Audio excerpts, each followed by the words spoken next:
Okay, welcome to Black Men Speak. I'm your co-host J.R. Stewart. And I am your co-host, Tommy Duncan. It is Wednesday night, 8 o'clock p.m. Central, and if it's Wednesday night, it is Black Men Speak. It Welcome, is Black everyone. Men Speak, the most informative, progressive talk show on social media or the internet dealing with issues related to black people. So, Tom, we have another. Before we get started, let's give a shout out to Liquid for providing our theme music. And our second guest is hadn't joined us yet, but he will be joining shortly. And so, Tom, let's get started. Let's jump on in and do it like we do. All right, good deal. And I did just talk with our second guest, Mr. O'Neill. He will be jumping on momentarily. But in the meantime, folks, we have a quite an intriguing show tonight. Jimmy, closing the wealth gap in Black America, closing the wealth gap in Black America. And as a matter of fact, here's Charles here. Give me just a second, Jimmy. Go ahead Okay. and take the medal. Okay. So, a couple of things for our listening audience. If you look at the bottom of the screen, you'll see some numbers and information scrolling. Um, the we have a new dial-in number that joins you into our conference bridge. So it's a dial-in number in the pin. You have to dial the pin and make sure you complete it with a pound sign. And you would be put right into the conference bridge if you want to join the conversation. And then the other thing, people, we hope that everyone will send us a text, the number to send your name, just your first name, to the number below, 469-545-1414. And what that does, it allows us to communicate with you directly. So we send out notices about the show, when it's going to start, reminder information, and then links to the archives where you can go back and watch past shows. But we can only do that if you're on our subscription list. So please text us your first name, join our list. We promise not to abuse it and send you a bunch of junk information. You won't get more than one or two texts a week from us. So it looks like Mr. O'Neill is ready to join us. So let's go ahead and admit him. And now we have the all four. And, and look at that, Tom. Somebody sharper than you, man. Brother O'Neill is dressed to the T, man.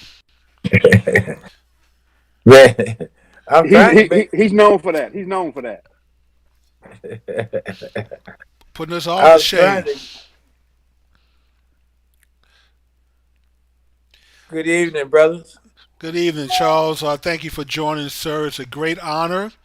I have known Charles for a few years, and I know that my opinion is shared by everyone that knows him. Charles is one of the sharpest brothers I've ever met. Even though our politics may not always align, but where we're trying to go, our destination, and what we want to achieve is in sync. So Absolutely. it is a great pleasure and honor to have Mr. O'Neill come join us, and Mr. Gerst. I hadn't And met you yet, so it's nice to yeah. meet you. But I've heard some great things about you. So we're going to let you and Mr. O'Neill have the floor tonight as you guys try to There answer we some go. questions about the what we can do as Black people collectively to close this Absolutely. wealth gap. Absolutely. So what we're going to do is before we get the show started, before we delve into our topic, we're going to have both of our special guest panelists to introduce themselves, tell us a little bit about themselves, and then that will set the stage and the context for our discussion for this evening because they bring two very unique, specific, and tangible backgrounds in terms of talking about the subject of Black wealth in America. So why don't we, Brother O'Neill, and I think you're getting your screen there together. We'll go ahead and have Mr. Gerst to introduce themselves because it looks like Mr. O'Neill just dropped and he's going to have to jump back on. So Mr. O'Neill. Yes, sir. Oh, there you go. There you go. All right. We're going to go ahead and have Mr. Gerst to introduce himself. That's good. And then we'll have you to start up next and then we'll be ready to go. Real good. Good evening, everyone. Can you hear me fairly well? Yes, sir. Perfectly. Good. My name is Gilbert Gerst, career banker in the city of Dallas. I've been in the banking business now for a little over 35 years. Spent 25 years at JP Morgan Chase. The last 10 years, I've been at Bank of Texas. I've been actively part of community development lending my entire banking career. Um, Concerned about what's going on in our community. That's the reason I'm here. Also, don't talk the talk, but walk the walk. Live in the community. Live in sunny South Dallas, as they say, where the sun always shines. And I All want to do right. everything I can to help our community. So I'm glad to All be here right. tonight. And thanks for having me. Amen. All right, Mr. O'Neill, you're up next. Tell us a little about yourself. I'm a friend of Gilbert Gerst. So And that's enough. that's enough, man. No, no. Look, Gilbert is, as always, undersells himself and his contribution to our community. We have been friends for years, decades now. All of a sudden, and Yeah. he's been true to the game, right? And so clearly, I am here tonight, and thank you one for the opportunity, Tommy and Jimmy. I am here in DC at the U.S. Black Chamber annual conference. I chair the board of the U.S. Black Chamber in my volunteer capacity, and as you know, every day I work on behalf of Black-owned businesses in the state of Yes, you Texas do. and the 25 Black chambers that support their efforts. So we're in. All right, good deal, folks. I would ask that everyone out there buckle up your seats and let's get ready to go because we're gonna have a fun conversation this evening. Before we get started, for those of you who are listening to us live, there is a chat line. Please feel free to either ask questions or make comments on the chat line. In addition to that, within the chat line, Jimmy, I don't know if you put it there as well, but we should have a call-in number. I believe, Jimmy, you said it's on the screen. Yes. And if we need to, make sure that we have a call-in number on the chat line because I foresee that we may have some questions tonight for these cold-blooded brothers here tonight. So without further ado, let's get started. I mean, Jimmy, we've talked on several occasions about the state of Black America. And matter of fact, Mr. O'Neill was on one of our prior conversations Correct. about the state of Black America. But we are in a very unique situation right now in America, just still coming off the precipice of a healthcare pandemic that has had some very interesting economic consequences in America. And of course, we know that if America has a cold, that Black America gets the flu. But I'd like each of you to tell us a little bit about what you are seeing right now as it pertains to Black wealth as indexed to the general state of economic health in America. And we'll start with you, Charles. You just described it. We got the flu. We got pneumonia. And it's again, unfortunately, it's not a new uh, position that we find ourselves in. And of course, I'm in the business of business. The mother's milk of enterprise is capital, access to it, access to markets. Following that, and why I was so elated when I saw that Gilbert was going to be on the call as well, because without access to capital, uh, much of our desires to grow enterprises to scale, to true competitive scale, would just not be possible without a quote unquote proverbial friendly banker. Because, again, stereotypically, what has been available to Black business owners is debt capital rather than equity. And so we've had to rely on financial institutions understanding our positions in the marketplace, uh, sometimes to no avail, uh, sometimes to great benefit. And it's the fact that it's herky jerky, that it's hit or miss, that is the most troubling for Black owned businesses. There's no way that we can uh, develop a business plan or acquire a new business and be assured that we'll have smooth access to capital all along the way, unfettered access to capital, without having a relationship with the Gilbert Gerst or without a relationship with the banker that understands your enterprise and what it is you're trying to do. So, so while Texas particularly has uh, been almost a bellwether for the rest of the nation, the rate of business formation among African Americans in Texas has been above the index by two-digit margins against the rest of the nation. Texas has led the nation in the rate of business formation for almost 2 decades. So there's no lack of entrepreneurial interest or no lack of entrepreneurial zeal in the state that has the largest black population among the 50 states.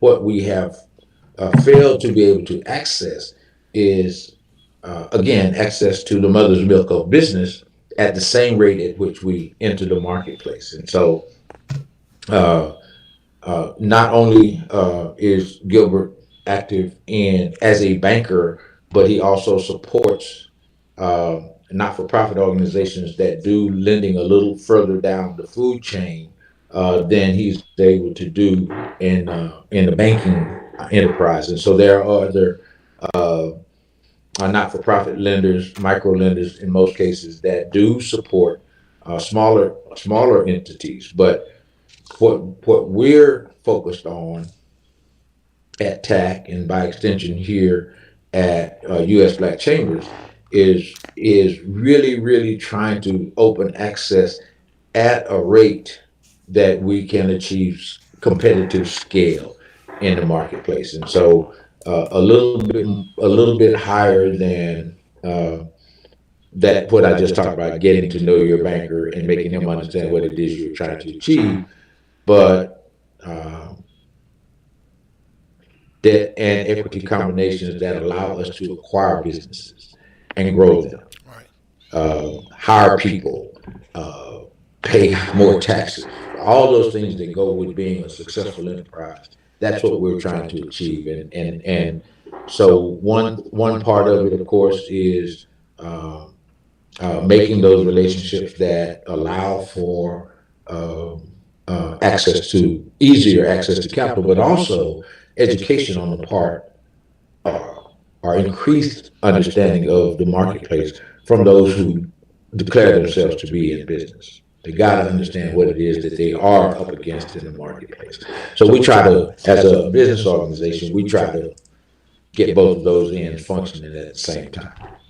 So if I'm hearing you correctly, a large part of what you're doing is for those who have that creative juice, those who want to build equity, those who want to build wealth. You help facilitate within the organizations that you represent the education, the resources, all those types of things that will give them the We have a knowledge caller, and Tom. understanding. I don't mean to cut you off, Okay. but we have a caller.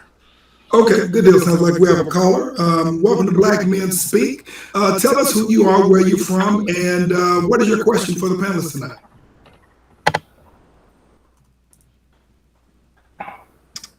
Hello? Yeah, I think they're trying to speak, but they may be on mute. Unmute yourself, please. Oh, there we go. You're talking to me. Yes, we're Oh, talking. I'm just joining. Hey, everybody. Charles, how you doing? Sir.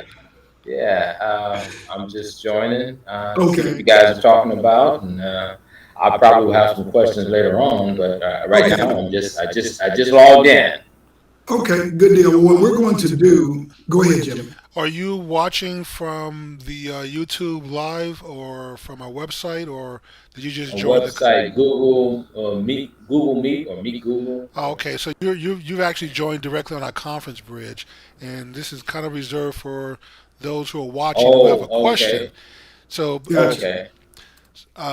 But you're welcome to stay on here if that's the only way you can Yeah, see it. and what we would recommend is if you could go to YouTube Live, search on Black Men Speak, and then part of the title, and then you will be able to watch from your browser.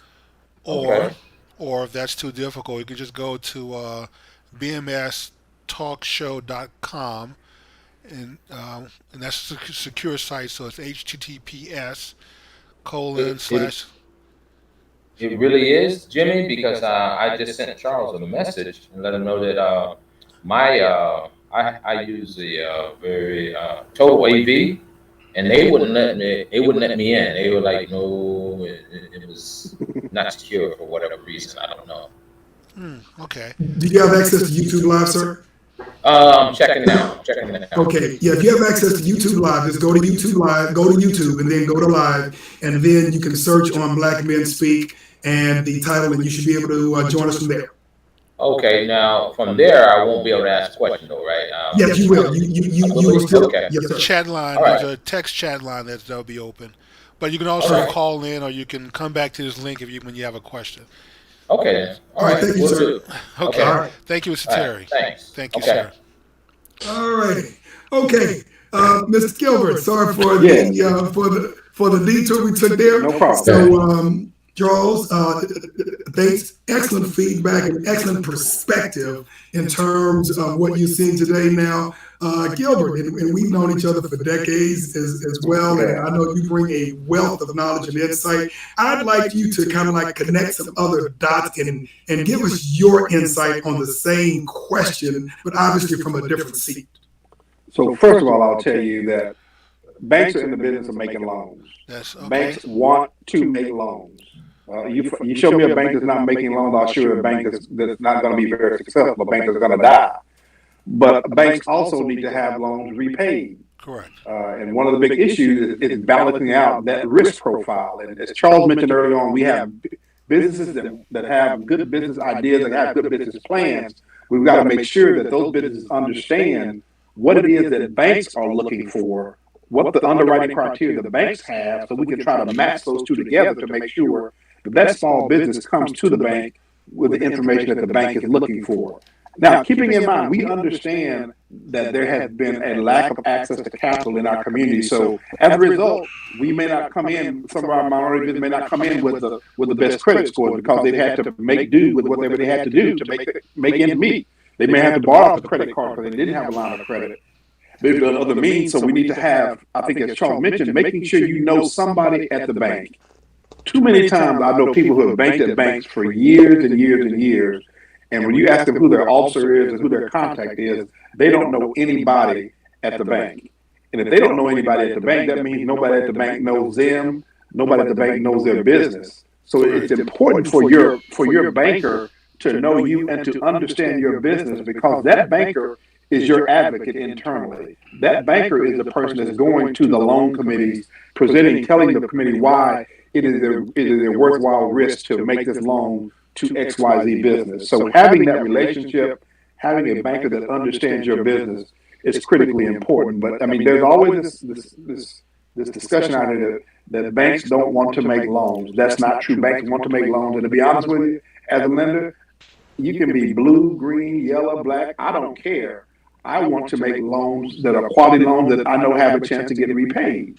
Because as a bank, keep in mind the money that the bank is lending is the money of its depositors. So that's your money. If you deposit, that's your money. So what we want to make sure you've entrusted me as a banker to make sure that I lend your money out prudently to make sure that you get your money back. Okay. So you said a lot there, and you tied a very interesting twist into what Charles said a little bit earlier. And I guess the interesting part of it is the education process, because in a lot of cases, folks may look at it as a tool to store their money. For those who don't want to put their money underneath their bed or in a can or something like that, a bank is a place to store their money. But a lot of people don't really look at banks as a tool. They don't look at it as an opportunity to build a relationship. They don't look at it as potentially a pipeline to create and grow wealth within their family or in their communities. Is that Yeah, I mean, banking. I mean, when you think about wealth in the community, a lot of wealth comes from one way is real estate. You think about the number of people who have gotten wealth just from appreciation in real estate, from their homestead, in their business property they own. That's critically important. Is one of the ways I mean, wealth is not a salary. Wealth is you get wealth is when you're making money when you're sleeping. When you got your money that's working for you. And how do we do that? You can do that by increasing equity in your business, increasing equity in your home, stocks, bonds. We've got to get people to a position where they can invest and have their money working for them rather than them always quote working for their money. Correct. So I got a question for you, gentlemen. Two questions actually. One, have we focused too much attention collectively on racism and not enough on wealth building? And then the second question is, have we been deprived of the knowledge of how to collectively pull our money together? Because it seems to me that everything in America is built on investments. People coming together, pooling wealth a lot of times to grow something. But it seems like every generation of black folks are starting from zero and having to build it individually. So it seems that we will never catch up when others are coming together as a group and we're the lone wolf trying to start an enterprise. I guess first I'd say that we've got to get to the point to where we have families that are passing wealth on to that next True. generation. In many cases, in our white communities, you've got folk that they got to start. They didn't have to go to a bank to start out their business. They got money from they got family money that made that initial investment. Correct. So we've got to get to the point where we're able to pass that wealth on to our next generation so that they have some capital, some equity to start their business and not have to rely on debt from the very beginning. Charles, what are your thoughts? Well, clearly, I won't disagree with anything that's been said, but I think directly to Jimmy's question, if we were starting from the same place, that would be a fair question. But the facts are that at one point, the four of us were someone's capital base. You understand? So we can't excise racism from the conversation in America. I mean, we are talking about, Gilbert mentioned the underwriting criteria for financial institutions that were created expressly to ensure that black folk never got a loan. And without a Gilbert Gerst on the steering wheel, making sure that people understand what those criteria are, they wouldn't make it through his financial institution. Because there are people who were dyed in the wool, both literally and figuratively, of ensuring blocked access. So yes, we have to acknowledge absolutely that where we've come from was structured in race-based denial of access. Now, because we have grown and had some experiences and have made our way through, so to speak, now we can begin addressing those things that we have failed to uh, arm ourselves with, that ammunition, that true understanding of business and how it functions. Like I said, Gilbert says, I work in a financial institution, we're looking for returns Right. on our loans. That's critical. At the same time, we have to understand that and Gilbert can probably, I'm sure he's more knowledgeable on this than I, but the failure to perform rate of black folk who are truly in business and access capital from a financial institution can't possibly be as high as somebody that goes bankrupt 4 or 5 times and still get elected president. Right. So I guess Right? just to follow up on that Yes. is it's the so let's apply the 80-20 rule here. It seemed to me that 80% of the messages that black folks receive from the black leadership here, those who are influencers, that message seemed to be focused on racism, and 20% or less on what we're talking about, wealth. Should we flip that? Should our message to our young people, should we inundate them with being brainwashed on generating wealth and maybe a little less focus and effort focused on racism?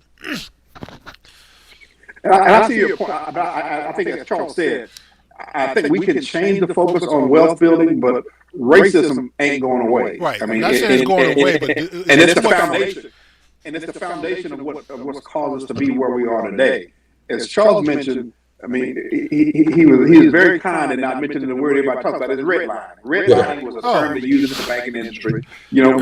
That if anybody tells you that redlining didn't exist, they're very naive.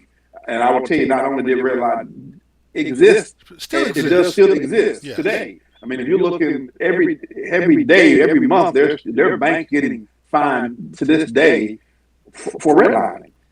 It is something that still occurs, and it's become more covert nowadays than it is in the past. Where it used to be, they say, "Well, we're not going to lend in this zip code or whatever the case may be." Now they might say, "Well, we'll lend in this zip code if you can get X amount of insurance." So let me ask you this. So for those who may not be familiar with that banking nomenclature, so when we talk about redlining, for some of our guests who may not know, even some of our young people who may be listening tonight or in the future, help us understand a little bit about redlining and how it impacts our community and how it impacts our ability to be able to get access to capital. I mean, the whole base of redlining, years ago, literally, there was a map drawn, and there was a red line drawn that basically separated the black and the white community. They said, "We're not lending over there." Simple as that. So that's what that is exactly what Charles is talking about. Simple as that. And there's a statute that goes with that Gilbert clearly again is more knowledgeable about than I. However, it is something that we all as black folk in business have become aware of, and that's called the Community Reinvestment Act, or CRA. And banks are charged with, by statute, with making loans in the communities from which they draw deposits. And they fight it as hard as they work for those deposits. Right? And so even though there's a federal statute that says Bank X, we are right there in the heart of the hood. We know that every Friday folk will come and deposit their checks, their weekly paychecks in your bank. But when we look at your records, you've not made any loans. And then they did, what's the other one, Gil? Honda? Yeah. And they started talking about mortgages. And then they're not making mortgages. So, in fact, just a side note, at one point there was a congressman from Dallas who was the biggest enemy to the Community Reinvestment Act. And he was the chair of the House Financial Services Committee. And he worked harder to defeat the Community Reinvestment Act than anybody that's been in Congress in the last 20 years. Fortunately, he decided not to run for re-election 2 sessions ago. Not that things have changed materially, but that enemy is no longer in the House. And let me give you a little bit back. So CRA, Community Reinvestment Act, basically charges banks with making sure they deliver products and services equally to all segments of the community where they get deposits. So banks are basically graded. They're the CRA exam that happens typically every 3 years by the bank's regulators. Some banks are regulated by the Office of the Comptroller of the Currency. Some are regulated by the FDIC, Federal Deposit Insurance Corporation. Others are regulated by the Federal Reserve Bank. But banks are regulated, and those regulated, it's their job to interpret how banks are performing under CRA. And under CRA, there are 3 major tests, so to speak, under CRA. There's a lending test. How are you lending to small businesses, to home mortgages, etc., in all segments of the community? What are you doing in low to moderate income segments of the community? So there's a lending test, which is weighted at 50% of your grade. So you have to pass the lending test to get a satisfactory exam result. Okay? So you got the lending test, which is 50%. Then you got, say you have an investment test, and that's where banks make investments in funds, small business investment funds, CDF, community development financial institutions, even the charitable contributions banks make are qualify under the CRA investments. And then you have services, CRA services, and that's where your bank located. Do you have banks located in low to moderate income community? Do you have deposit taking ATMs? It also encompasses what type of volunteer services are your professionals in the bank providing? Are you on boards? Are you providing professional expertise out in the community? All those 3 are evaluated for banks to come up with your CRA rating or your CRA rating, which can be as high as outstanding, which is the highest you can get, down to substantial non-compliance needs improvement, which means, and really the teeth of the whole reg is if you don't have a good CRA rating, one, it stops the bank from expanding, opening branches, growing, etc. but it also, from a branding perspective, no bank wants to be known as the bank that's not providing and not supporting the community under which they get the deposits. Okay, And it get ready looks to like jump we in there. We have got a caller. yes, we do. Welcome to Black Men Speak. If you would tell us who you are, where you're from, and what your question is for this evening. That's the same caller. Ah, okay. That's Terry. If you don't mind, I'd like to, because I think I know where Jimmy was going, and if you don't mind, let me just jump out in front of the question and let's turn to the things that we can do. One of the things, and this has kind of been a holy grail pursuit for me, particularly trying to amp it up in the last 3 years, is what I'd like to do and what I work toward is creating as best we can with the resources that we have available to us, and I call it investment quality black owned businesses. Because when marketers tell us that black households now I think are represent 2.3, 2.6, depending on whose numbers you use, $1 trillion worth of buying power. Well, we know that it's with relative assurance almost 100% wage related. And there are demands on those wages that come in the form of mortgages and car notes and tuition payments and all of the necessary quality of life kinds of commitments that The we make with money. non-discretionary stuff. Yeah. However, that leaves, and again, non-scientifically, I'll say that leaves $1 trillion worth of investable capital. Now, black folk who are so positioned to be able to make investment decisions will regale you with the success of their investments in Apple, in General Motors, in AT&T. Right. However, you say, well, have you ever invested in, I'm here in DC, Industrial Bank? Because they have stock available as well, right? And the proof of the concept in my mind is again in Dallas, there's two partners. Two partners has been successful in maintaining a business over 30 years. And they got one unit. I thought they had two. Well, they've got several at DFW Airport. They did at one point have 2 units on the ground, but they've got some in airport concessions now. But the same, Howard Walter Williams has been able to create franchises, but he has to really go chase franchisees rather than folks saying, chasing him. man, that really works. Right.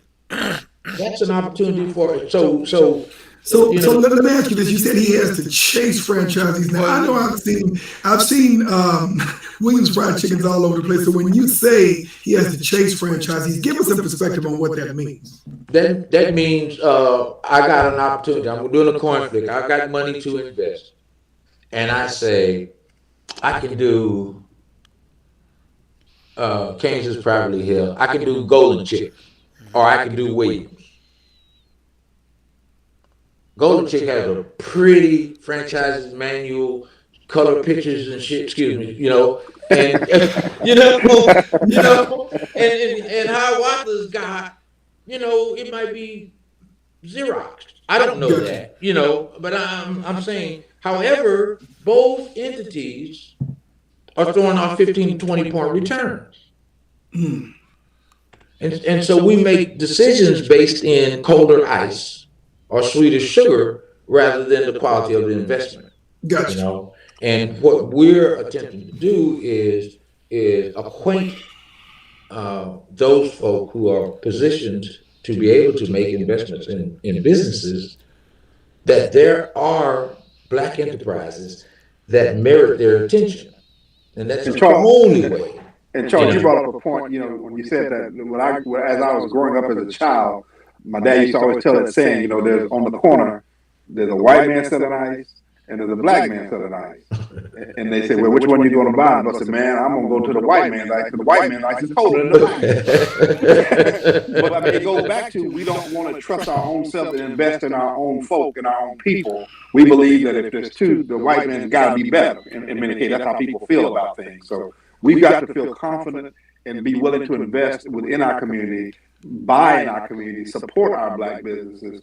And when I say support, I mean but also I don't mean that you support them and have to take inferior service or quality. Oh, no. Support You business, want and to you challenge go them and to improve the you product. challenge them to be Right. better. Yeah, and if there's some challenges, you challenge them to be better. And I think that's how we can help our businesses grow. Let me ask you this. So, in full disclosure, I have no faith that there's a government solution to our problem. I really don't have much faith that there's a banking solution to our problem. I believe, like Mr. Gilbert was just talking about, if we don't come together and pool, and I have no faith in the black wealthy class that's going to come back and put their money in the black community to help rescue our people. If this is going to be done, it has to be done by the black middle class. Folks like us. If we don't find a way to pool our money together to uplift our community, it is not going to happen because the other avenues that have been available to us, though have provided some relief, it's been a few drops in a lake or a cup in the ocean of success. And that is not going to get us to the promised land. So we have to roll our sleeve up. What can we do, even if there was zero help from other institutions, private or government or public, what can we do collectively to come together to change this path? We have proved since 1865, since we'll use that as a demarcation line. We have used since the end of chattel slavery that we know the secret to investment for our own benefit. And it's being practiced from that time until today. I see it functioning from here into the foreseeable future. It is the foundation of equity crowdfunding. That's the sexy term for it. What we grew up calling it was the church building fund. Oh, okay. Yes. We always, every Sunday, there's an extra envelope for the building fund. That is true.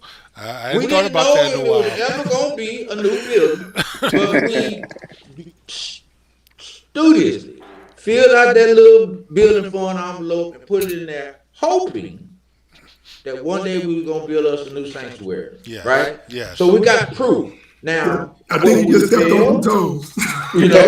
where we failed is we did not have interest-bearing accounts commensurate with our investment in the building fund, where it could grow at a rate exponentially. However, back to the point, we know how to do that, Jimmy. And Charles, We to got your point, proof. we build some pretty nice churches too now. Absolutely. This is not to embarrass the churches, but yeah, we're very good at Absolutely. raising money and building churches. Can we Absolutely. raise money and build some other things to put our people to work besides pastor? So let me ask you this. I mean, you bring up a very good point. I had a couple of questions that I sent out to you both because I think part of what you're talking about is psychology, and both you, Charles, and Gilbert have kind of talked this, but a lot of this is psychology that has been built within our community through our households, through our education institutions, to our benefit, and unfortunately sometimes to our behest, otherwise not in our favor. But you just spoke to something, Charles, that I think is very interesting. So when we look at the Black church, which is probably as close to as independent as we have institutions within the Black community, and both of you, I want to get your guidance on this. What role do you think the Black church has or could play, if it can, in building true wealth within the Black community beyond the new church? First of all, I think the Black church can be a source of education to its members and financial education to its members. That's the first thing I think the church can do. Also, church can be an economic catalyst in the community. In many cases, in addition to the sanctuary, the church owns a bunch of land around the church, Yes. and they can develop that land and provide economic opportunities in the community. So I think from the church perspective, I think things have got to be looked at outside the four walls of the church. They've got to make sure, I think, people listen to what comes from the pulpit. So if a pastor is talking about the importance of saving and the importance of investing, people will do that. So I think it's important for church leadership to train its. I mean, you hear them talk about tithing every Sunday. Yes. They're going to talk about that. So let's make sure we talk to our members about the importance of saving and having equity, bringing money to the table. If you want to go into business, saving some money so that when you go to the bank, and if you say, "Hey, it cost me $100,000 to start my new business, bank, I've got $30,000. I'm only asking you for 70." Knowing that you need to bring some, as they say, to bring some to get some to the table. I think that's the role that the church can play, and I think the church can have some tremendous impact on banking policy and position. The old saying, every Monday morning, Millions are going into banks millions of dollars from the Yeah. are churches. going into banks. Yeah. And I think churches don't really understand sometimes the leverage they may have as a result of those dollars they bring to the bank.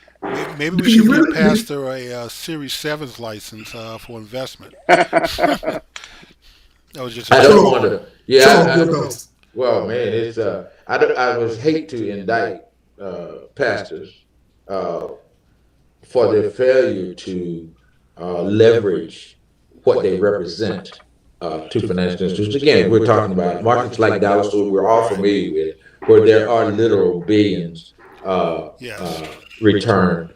That's a tremendous leverage point.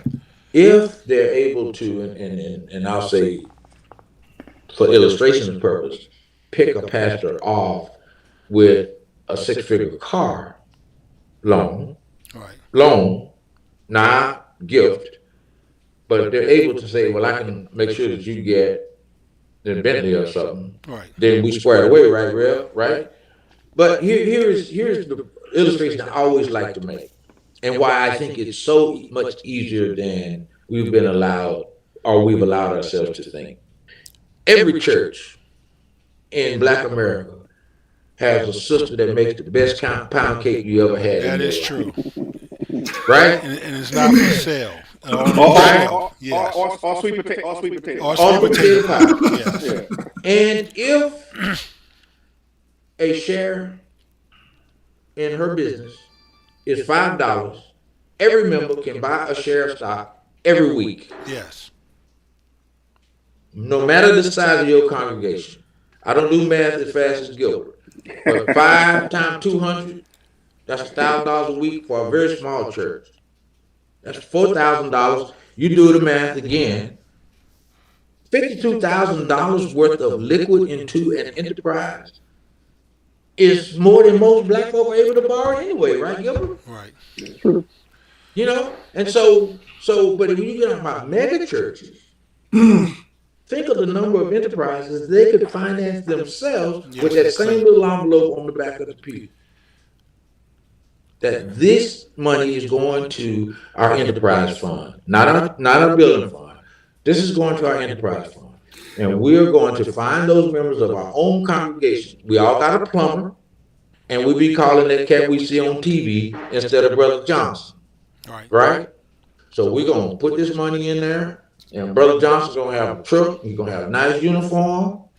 He's going to have the right tools. He's going to get one of the little iPad thing they can charge you a lot of money with when they charge, swipe your card and do you. So we know how to and do new this. customers. And Yes. new customers to go with it. And Charles, you bring up a point about you're making sure that this business is somebody who's capable of getting the job done. Absolutely. And you bring up a point that I'm going to bring up, because I saw it as one of the questions. There's always the question about, so why don't we have a black bank? Well, can I speak Well, the question is, what happens? Because we had, we had black banks. And so one of the questions that I submitted is, we used to have a black banking community. What happened to the black banking community? And is it viable in today's terms, we're talking 21st century, rebuild a Black banking community that will be an accelerator or an incubator for Black businesses And within I the guess Black community. and I would ask you go back. I hate to do the ask your question with a question, but I guess what is it that you're looking for a Black bank to do differently? Are you looking for a Black bank to make loans that the other bank wouldn't make? I mean, if That you, would be one. but well, and the question becomes at what level, because there may one of the reasons that some of those Black banks might not exist today It's is because they they were weren't making making them them loans loans, that didn't need right? to be made, and that could be the problem. I'm not saying that's the total, but I mean, I think I think there's We have another caller. understanding. Yeah, understanding what the experience of Black folk is one thing, and that brings value to the table. But really understanding what are you looking for a Black bank to do differently is a foundational question that's got to be answered for a Black bank to be successful. Gotcha. We're gonna put a pencil in that right quick because it looks like we may have a caller that has come up. Welcome to Black Men Speak. If you could tell us who you are, where you're from, and what question you have for us this evening. Hi, this is Eli from Dallas. Are you hearing me okay? Yes, Yes, sir. Eli, we can hear you beautifully. Thank you, Eli, for joining us. No problem. I thank you guys for putting this together. Very informative to this sort of point. So my question is, what is, from an insider's perspective, you guys are in these industries. What do you see as the starting point or the entry point for those Black men looking to start to grow wealth? Is it, from the insider perspective, do you get a piece of real estate? Do you start a business that contracts with the government? What do you see that usually is the springboard or the launching pad that actually leads to real wealth generation? I know it can kind of be per your own skill set, but what do you see as most common that helps people to get in there? Okay, very good question. And Gilbert, Charles, which one of you guys want to tackle that first? Let me. I would say, from a simple standpoint, I think you've got to begin to save money to some extent. You've got to have some capital to be able to take advantage of situations. So if you have capital and there's a piece of real estate that comes available, you may can go get a loan if you've got some equity you can put into the transaction. So to me, one of the first things is saving from an individual standpoint, making sure that you can bring something to the table. Because in many cases, what I've seen in the banking business over the last 35 years is that those people that have not been able to secure capital in the bank have not really been able to bring anything to the table other than an idea, Right. or they don't have any historical performance to show that this business makes money or can be profitable. So either having, you got to, as I said earlier, you got to bring something, get some. Having something that you bring to the table is critically important. And one of the easiest ways of doing that is by some initial savings by bringing some dollars to the table. Charles? Yeah, and I think specifically that early or folk who are exploring making the quote unquote entrepreneurial or business launch, I always direct folk to serving everyday needs, serving everyday needs of people, food, clothing, shelter. Right. We have, fortunately for us, been able to launch retail enterprises for clothes and that kind of thing, and have some level of success or longevity. Food service has been a staple for Black business development over the years. Again, what we failed to be able to do is turn into multi-point retailers, and that's a function of learning the business and being able to attract capital to your deal.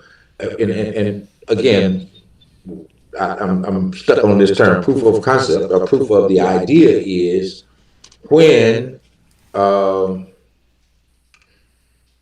immigrants come to America, they come and buy convenience stores in our community.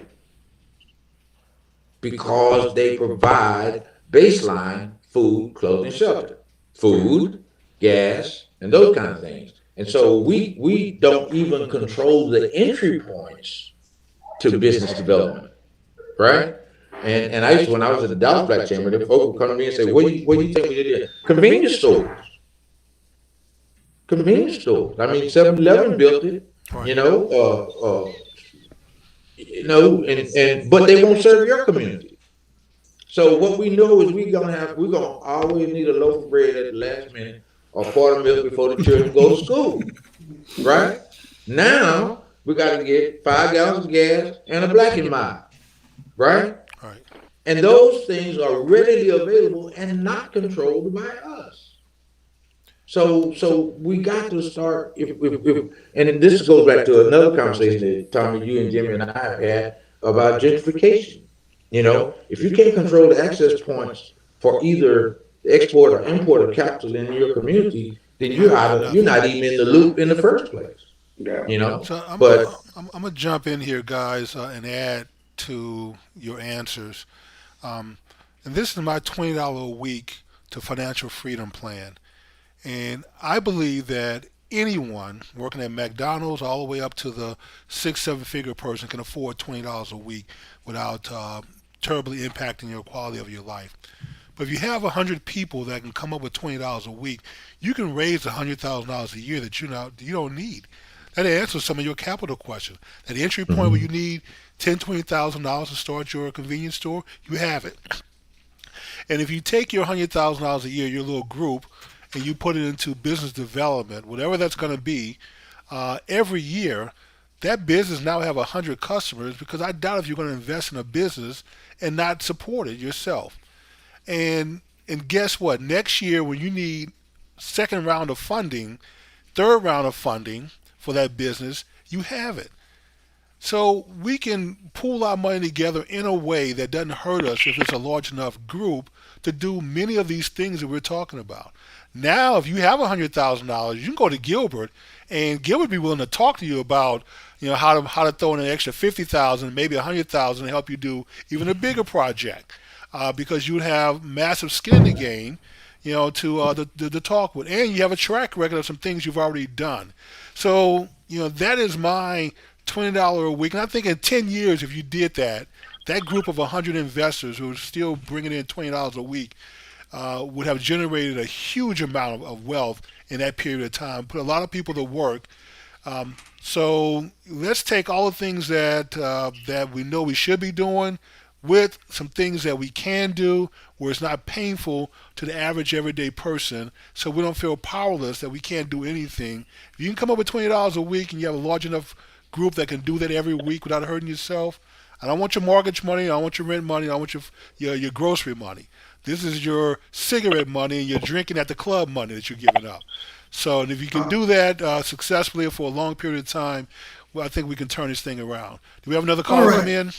Yes, we do. And I'm going to manage the time. I'm going to call executive privilege. Short of us extending this conversation about 30 minutes, because we're getting hot, but we don't have a lot of time. We do want to address this question. And I think we do need to make sure that we close out with because everybody is not going to be a business owner or entrepreneur. Right. Quite frankly, thank God everybody shouldn't be a business owner and an entrepreneur. But we need to talk about what anybody and everybody can do today. Everybody can be an investor, Tom. So let's get to our next caller. If you could. Welcome to Black Men Speak. If you could tell us your name, where you're from, and what your question is for us this evening. Hi, my name is Tanya, and I'm from Dallas. Hello, Tanya. And my question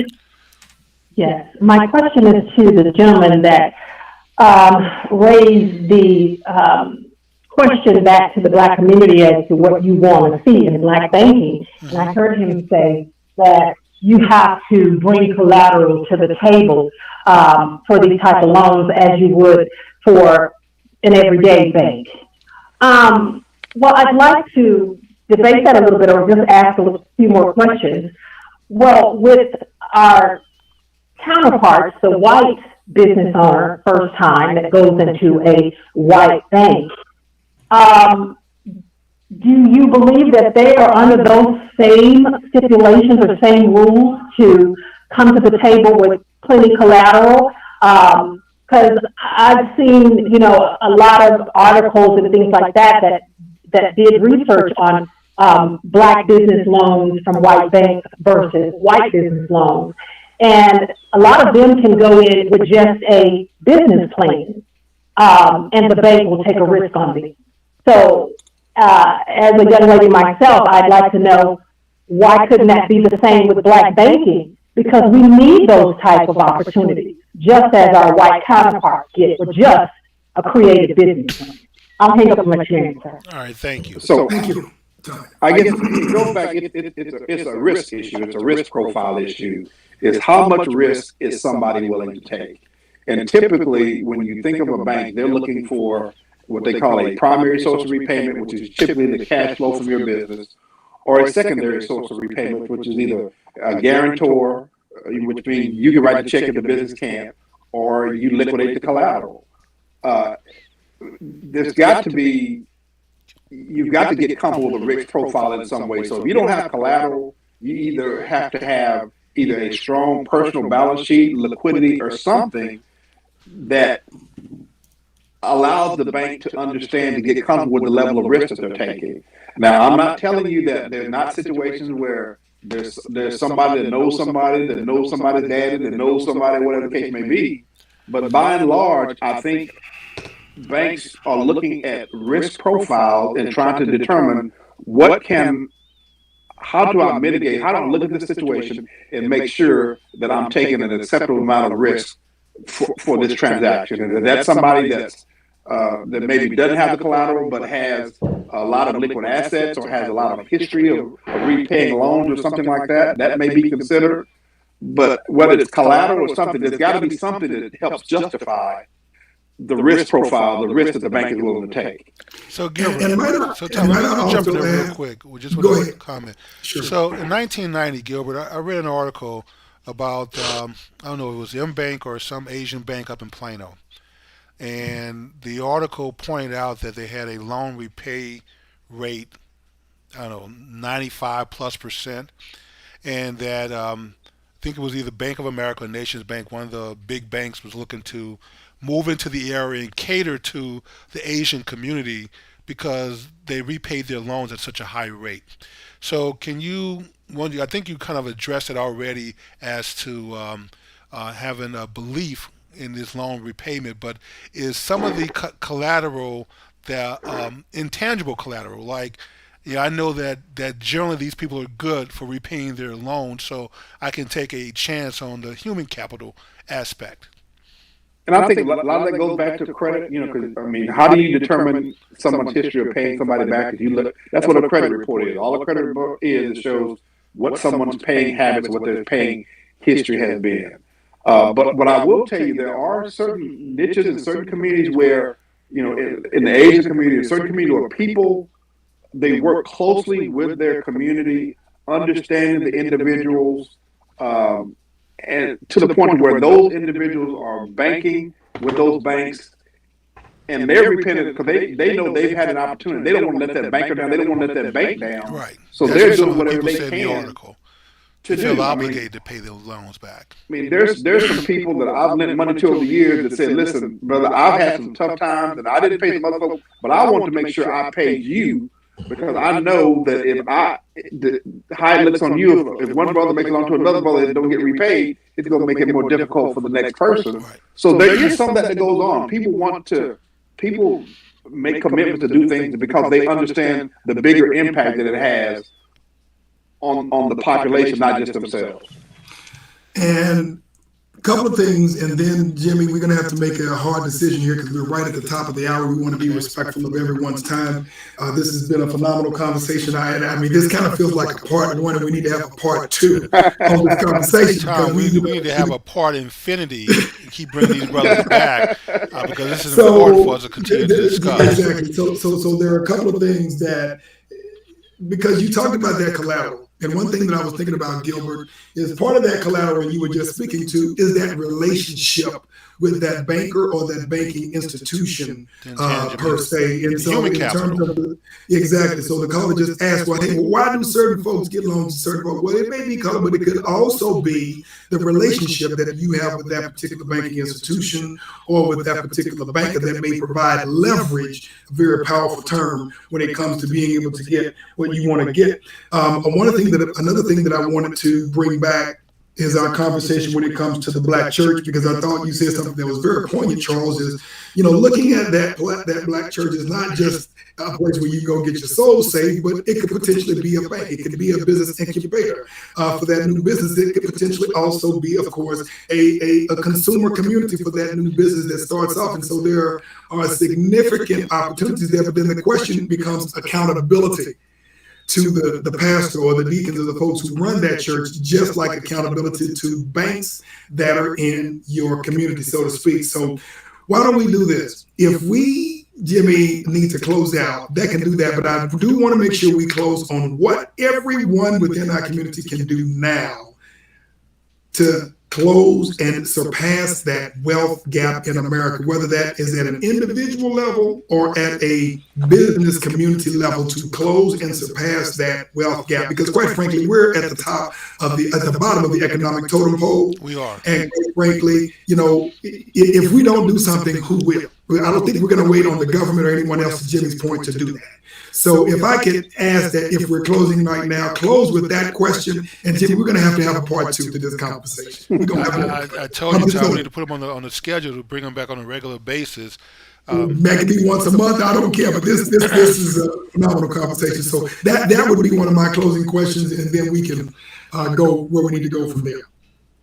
What can everybody do? What does everybody need to do, and what's at stake?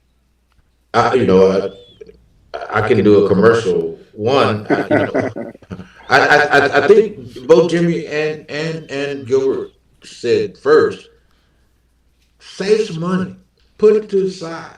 Money that you don't touch for anything. That's just number one. But when you have to make an expenditure, see if there is a black-owned business that provides that service.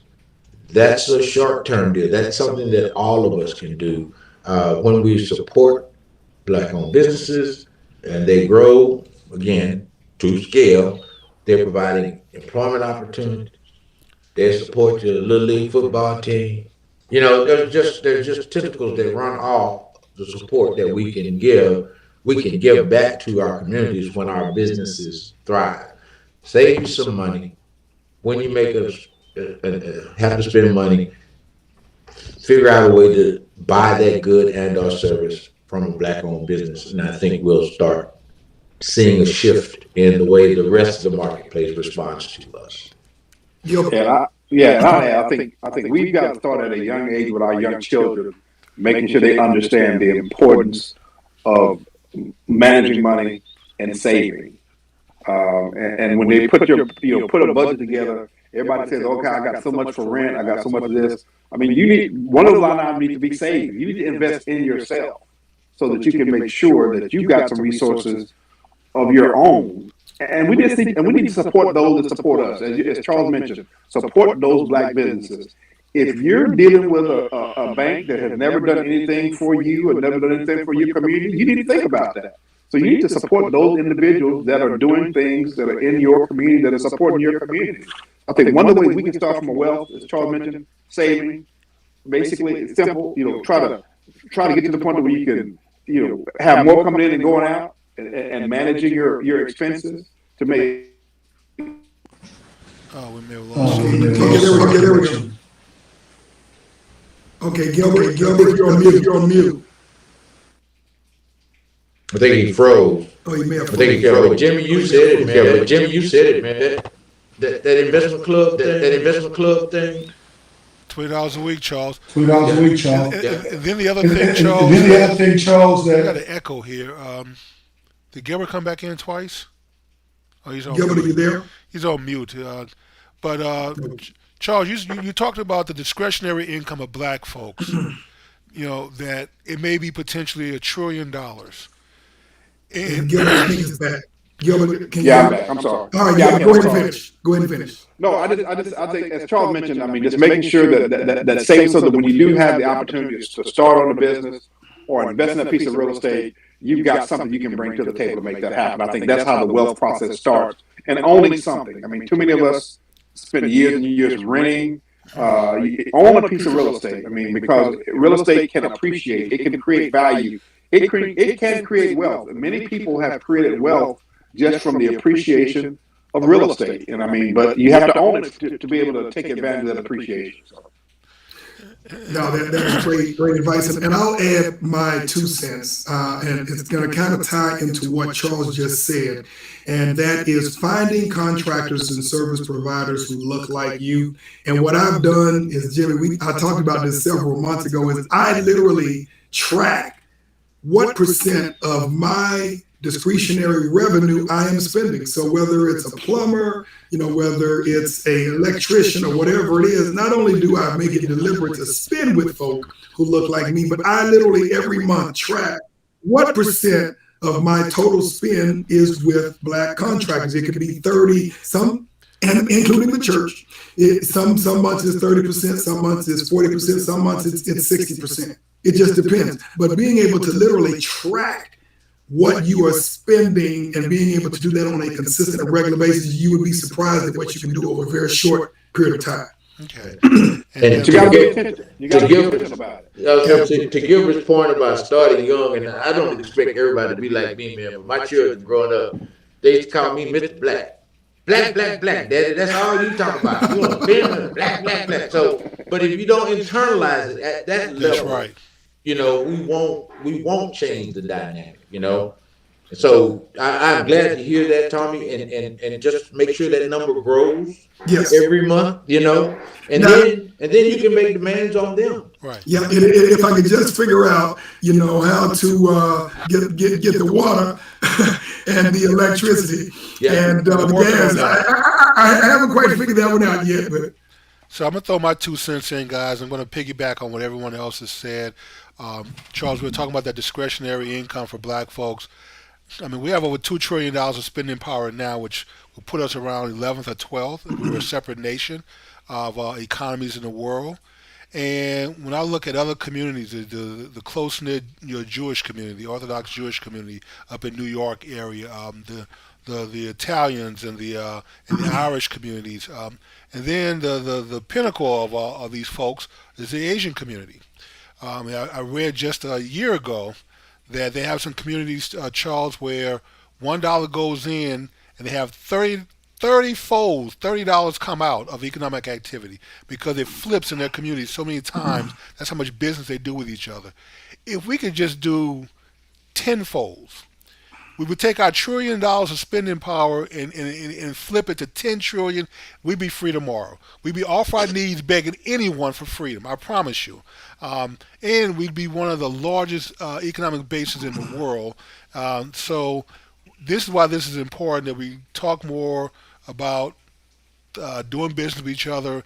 And to take your point, Charles, black, black, black. Find a way to do more business with Black businesses.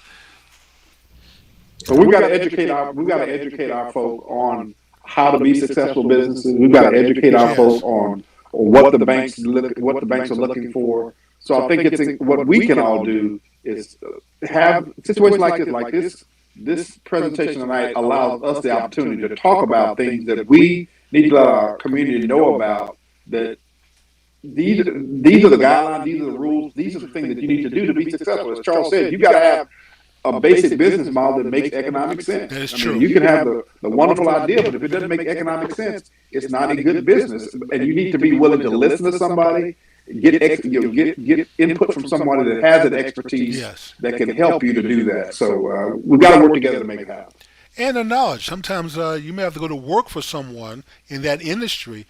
Don't go there just for a paycheck. Go there and learn as much as you can, so when you walk away with the knowledge on how to do it for yourself.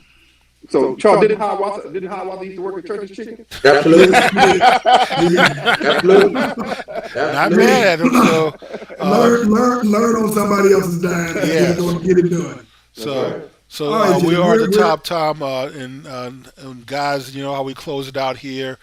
This is a Christian talk show, so we always close it out with a prayer from our resident pastor. and y'all are on the hook. We're gonna have to do a part two, and part two of Infinity next month. All right. I'm putting y'all on the hook now for next month, I'm November. in. All right, I'll be. All right, good I'm deal. in. Let's bow our head. Dear Lord and gracious Master, we come before you this evening, thanking you for bringing us together as brothers. Father, we thank you for bringing our two special guests this evening. We thank you for putting your hands on them and protecting them and helping them to share insight and knowledge with our community of listeners. Father, we ask that something may have been said this evening that may have turned on a light for someone this evening, that may have made a difference in someone's life. Father, that has maybe inspired someone to do something different with their life. Father, we thank you for our elders in our community, because we understand that it's their shoulders that we are walking on, Father. We thank you for our ancestors who have transitioned, understanding that they have paved the way. And most importantly, Father, we thank you for the young generation who is coming in behind us, Father, that we may continue to work with and instill and build within them what will come within our community for the next millennia and moving forward, Father. We ask you to continue to protect and guide our families, that you would cleanse our health, that you would cleanse our bodies, Father, and that you would help us build a strong, mighty community. And as Marcus Garvey used to say in his day, up, you can do what you will. And in your precious name we pray. Amen. Amen. Amen. Man. Thank you so much. Yeah. We'll see you guys next week. Thank Mr. Wednesday at O'Neill, 8 Mr. O'Neill, p.m. always